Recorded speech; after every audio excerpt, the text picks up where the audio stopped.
In this video, we are going to graph a piecewise defined function. This is actually really tricky, but let's take a look. So this particular function consists of three pieces. It is equal to 3 if x is less than or equal to -2. It is equal to -2x minus 1 if x is between -2 but not including -2 itself, and 1 including 1. And finally, if it's equal to -2 if x is greater than 1. All right, so how do we do this kind of thing? Okay, so first let's just separate it into pieces. First, let's take the first piece. If x is less than or equal to -2, it is just going to be 3. So for each x, no matter what, if it's less than or equal to -2, it's just 3, 3, 3, 3, 3, 3, 3. Okay, so let's mark -2 over here. And then this is going to be 1, this is going to be 2, this is going to be -2. So every x less than or equal to -2, including it itself, is just going to be 3 for that value. So this is going to be just 3, 3, 3, 3, all the way up until -2. And because -2 is included, you can see the inequality is not strict. This is going to end with a solid dot. All right, next, it's going to be -2x minus 1.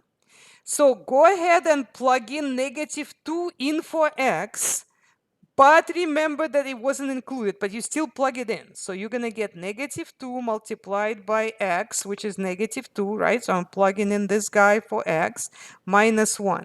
So this will become -2 times -2 is 4. So 4 minus 1, that's 3. So we are going to graph it at -2. We're going to graph 3, but 3 should not be included. However, we already know that -2 it was 3 and it was included. So we're just going to start right here, okay, our graphing. The next point is 1. 1 is included, so let's plug in 1 into the formula. So we get -2 multiplied by 1 minus 1. What do we get? -3, right? So that means at 1, we get -3. So let's place that. 1, -3. That's going to be right here.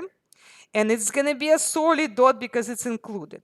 Now, this is just a line, so we can join the thing with the line, right? So we just need 2 points for the line. But I might just also do one more point so it's easier for me to graph. Like, for example, 0 is between -2 and 1. And at 0, I get -1. So 0, -1 will also be there. So that'll be easier for me to graph. So this is what's going to happen. So it's going to start right here, go here, and then get over here. All right. Finally, we're saying if x is greater than 1, then it is just going to be -2 all the time. So at 1, so we're still going to place this dot. So 1, -2, we're still going to place it, but we're going to make it an empty dot. Why empty? Because this is a strict inequality. So every time x is greater than 1, it's always -2, -2, -2, except that 1 itself is not included, so there got to be an empty dot there. All right, so let's take a look at which one of them is correct. Okay, so I know that this is not it, and it looks like maybe one of these.